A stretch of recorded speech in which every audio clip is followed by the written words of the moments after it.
Hey, it's Max. It's Ross.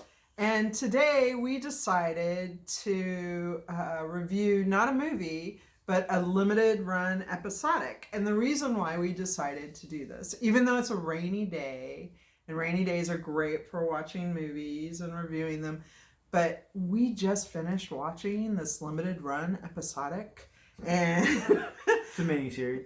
it's on AMC. We watched it on AMC on demand. But anyway, we just finished it last night and it's 10 episodes, so it took us a couple of days and it was just amazing. So we decided instead of watching a movie and reviewing that, we'll tell you about this episodic. It's called Dispatches from Elsewhere and it just came out.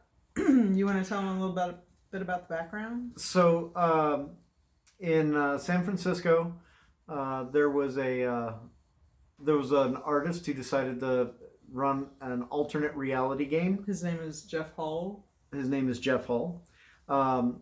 He ran an alternate reality game where he posted weird flyers around town, and people would pull tabs for dolphin telepathic communication, or human force field experiments, things like that.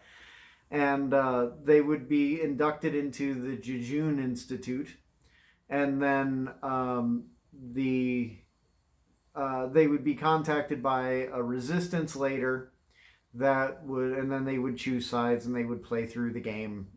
So this either was in support of or the Jejune Institute are in opposition to. So this was a game that total strangers played. Yeah, total right? strangers. They would just see these flyers and take the pull tab and then just get involved with this game. How long did the game go on? 2.5 years, 3 years, almost 3,000 people were involved in playing it by the end of it. It was part game, part cult, part whatever. It's very interesting. Interesting enough that a guy called Spencer McCall made a documentary about it a few years later and a few years ago. 2013. 2013. So then Jason Segel, who was on How I Met Your Mother and helped bring the Muppets and Freaks back, and Freaks and Geeks, and helped bring the Muppets back from obscurity before they went back into That's why I like them. obscurity. Forgetting Sarah Marshall, he wrote and directed that. That's pretty cool. He wrote the script. Did he direct it? He did. He wrote this and directed one of the episodes. And it's based on the game and but only loosely. He uses those things as kind of a jumping off point. It takes place in Philadelphia, and it just follows these four people that are very, very different, and as they go through this experience, and so like it's got some heavy hitters as the actors. So Sally Fields plays this character Janice. Sally Fields is awesome. Andre 3000, or Andre Benjamin, is his real name, and that's what he prefers for his acting gigs, but it's Andre 3000. He's in it, and he plays this character, Fred Wynn. Jason Segel is the star of the show, and then there's this actress who most people haven't heard of because she's kind of new on the scene for being in the front of the unknown. A relative unknown, but she was amazing. Her name is Eve Lindley, and she's a trans woman. And she, to act with Sally Fields and Andre 3000 and Jason Segel, to act with them and almost steal every scene that she was in. She's just so good. Her name was Simone, and Jason Segel played this character Peter, and he's the central character, although he's probably the most uninteresting of the four characters. And then what's the other guy's name? Richard E. Grant plays a guy called Octavio.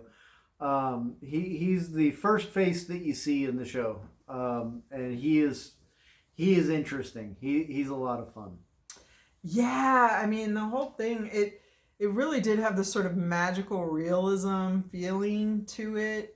It was bizarre. I mean, there were times when I just looked at Ross and said, "What is going on? I am so confused by the reality or the universe here in this show. I'm confused by it, but I'm also drawn to it. I mean, it was just so good, and the characters are so well written, and it's fun. It's like you're playing the game with the characters." Yeah. Only it's more than just about a game. It really is more than that. They do a good job of keeping you wondering if, you're never quite sure if the game's real or if it's just a game or if anything's really kind of what it seems. You're kept off balance through most of it, and I think they do a great job of that. They do a great job of instilling kind of the mundane with wonder and divine nonchalance, as it were. Yeah. So there's magical realism in it. There's some other things that Ross won't let me say because he doesn't want me to spoil it for you. But you're welcome. But I think we should just go ahead and rate it. I think you should watch it. If you have AMC, if you subscribe to AMC, or if you have AMC on demand and you like quirky, weird thinker pieces that are also fun and make you laugh and make you cry. I mean, it had all of it. It had romance. It had everything. I mean, we laughed, we cried, literally cried. So I highly recommend you go. I'd give it 5 out of 5. I mean, it gets a perfect score from me. It hits the notes for me because I really like fresh, new, interesting stuff. So it hits that note. The characters are well developed. Hits that note. They're interesting characters. They're not like what's that television station that teenagers watch? Oh, the CW, where everybody is gorgeous and beautiful and perfect. It's nothing like that. The characters are super interesting. So it hits that note. The characters, it's well shot. I mean, if this ever gets picked up, you're getting so many bad comments down. Because of CW, whatever. I don't care. Nobody's gonna watch this. And if people do, I mean, hi to the people that are watching this. Like and subscribe. So I give it a 5 out of 5. What would you give it, Ross? Oh, 5 out of 5. Totally. That's why home run. That's why we're telling you about it. Yes. Because we like it so much. And do you like our new background? We decided to do this in front of the fireplace because it really is rainy and it's chilly and and all of that. So what are you doing? I'm showing them that it is. It is gray and rainy. Yeah, it really is. It is. So it's nice to have this fireplace. Anyway, enjoy. And we'll see you next time. Bye. Bye.